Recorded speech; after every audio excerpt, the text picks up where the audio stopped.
Hi, I'm Becky Gilhespie. I'm a contemporary vocal coach and I teach artists here at LCCM. I teach on the commercial music program, which is a lot of rappers. And then I teach singer-songwriters. I teach from year one, year two, year three, all the way up to the master students, one-to-one, really nailing in their vocals and vocal technique. Okay, these are my top 10 tips for amazing sounding vocals. So tip number 10 is to keep the good tension. The tension sounds like it might be a bad word, but that's not. There's a certain good kind of tension that we need to have on the voice. So especially keeping the same kind of tension. Think of a guitar or a violin. Your voice is sort of like a cello on the bottom or like a violin on the top. We want to keep that same tension running all the way through. Okay, tip number 9 is to use dynamics. So what are dynamics? It means the change of soft to loud. And just when you're speaking naturally, you'll have a natural expression kind of dynamic.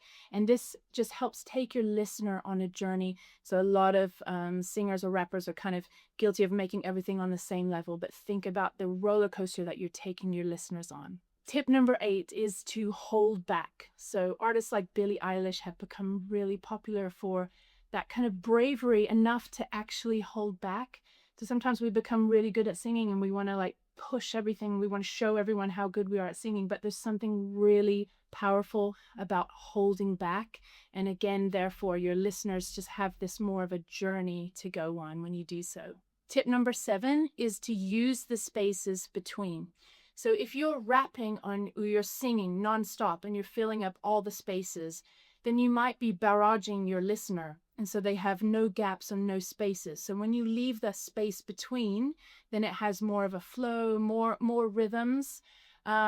Try listening to cool jazz solos to get an idea of this, but they're always using the space between. Tip number 6, use different parts of your range. So learn how to stretch your voice out. Because if you can let your listeners hear what your voice sounds like in the bottom, and then what your voice sounds like through the middle, and then what your voice sounds like through the top, then they're getting all these great new textures and different sounds to listen to. Tip number 5 is to make sure that your track is in the right key for your voice. So most singers play it safe because they feel comfortable down low, but then it doesn't sound very exciting for the listener.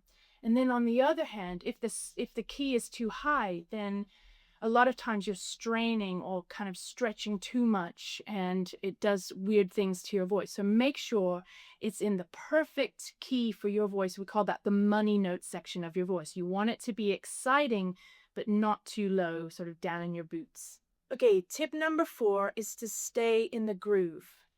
So singers are guilty of not looking into this, but you know what? Instrumentalists are practicing this all the time. In fact, it's one of the most important things. We must be more like instrumentalists.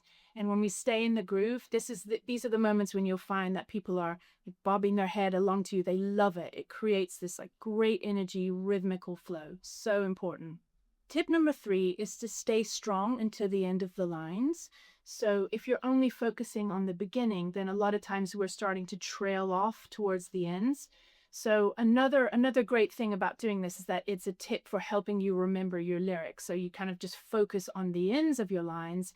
Therefore, you go in at the beginning and then you get all the way to the end and then you move on to the next one, focus on the ending.